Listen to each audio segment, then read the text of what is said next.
The Dales were hoping to prove that the Page connection is the source of a freezing air current causing the ice in the B&H. But their theory just went up in smoke. Huh, look at that, it's almost still. It is. That is something. Okay, here's the scoop. The smoke is kind of hanging in there, right around the Page connection. We're gonna head out. Okay. Adds a new dimension to things, doesn't it? Yeah. Paul to Rick, Paul to Rick. Go ahead. Anything yet? Nothing yet.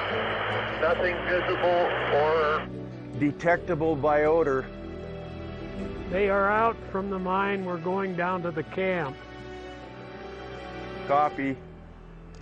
The smoke never showed up.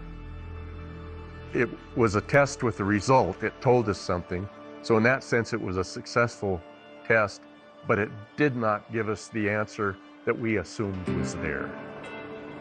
With snowstorms on the horizon, finding the source of the freezing draft will have to be a job for next year. For now, all the brothers can do is reduce the air's effect by sealing the B&H. The portal of the B&H. For the winter, we'll just block that off completely to make sure there's no flow. You might need your help on this, John. I don't think we're getting this air curtain up any too soon, because No. it's cold now. Could be in a couple days, this whole thing will be buried in snow.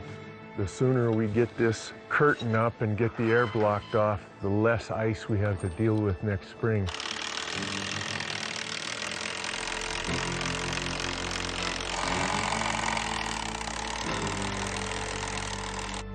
It's looking pretty good. We'll use spray foam, we'll use everything we can. This will close up the gaps. And what we're counting on is that the rock mass, the background temperature of that being warmer, will eventually overcome the cooling effect of the ice and start to go the other way and melt the ice. Next year, we gotta have this open, and we gotta have those raises down to here open.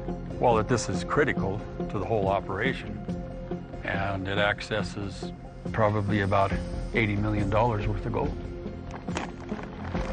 The finishing touch is a Mylar insulated air curtain to reflect the heat of the rock back to the mine. Okay, good words.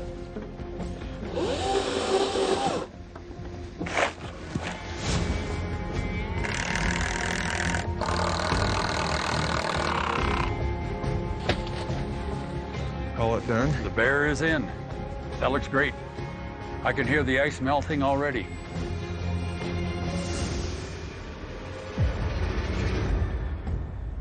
Over the ridgeline, on the western face of APA Mountain, the family shifts their focus to the hunt for Oldie's gold. 100 years ago, a grubstake miner named Oldie Fosness found a rich gold vein in this claim.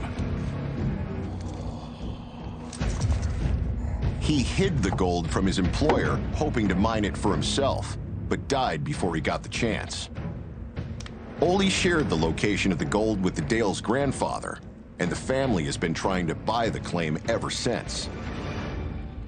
Now the family finally owns it, but these old mine tunnels are barely standing, and the brothers have worked all season to make them safe enough to get to Oldie's gold. Today, they're calling on John's sons, Brian and Brendan, and Tad's son, Jeremy, to push the project to the final phase.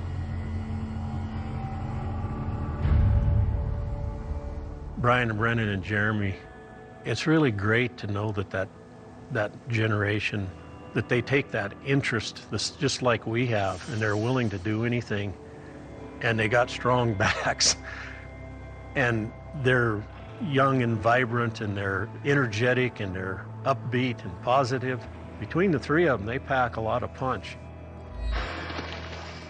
Well, guys, check it out and show you what's been done. All the old sets. We just finished installing this one. Boy, they did a good job. Wow. For a bunch of 70-year-olds, they did a bang-up job. I am impressed. For the last 6 weeks, the brothers have been rehabilitating the Pete and Joe number 3, hoping to reach a raise to the Pete and Joe number 5, where Ole hid his legendary gold vein.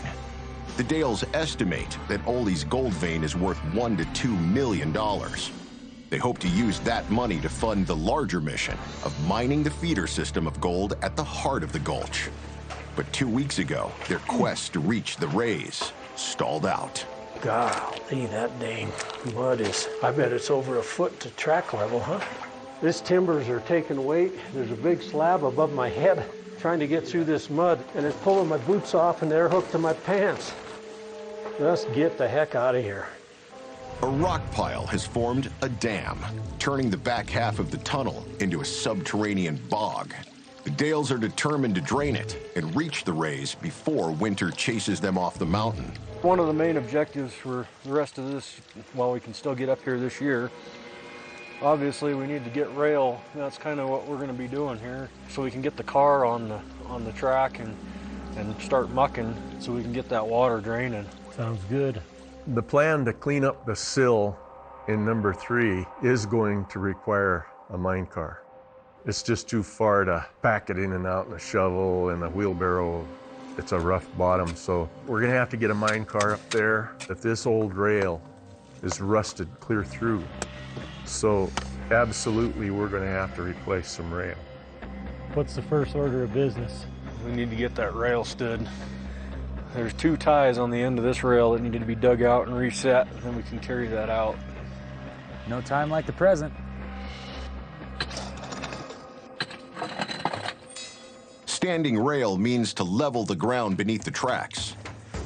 The first step is to dig out the wooden log ties that keep the rails parallel. We're liable to run into all kinds of surprises as we're digging this out. But they quickly run into a major problem.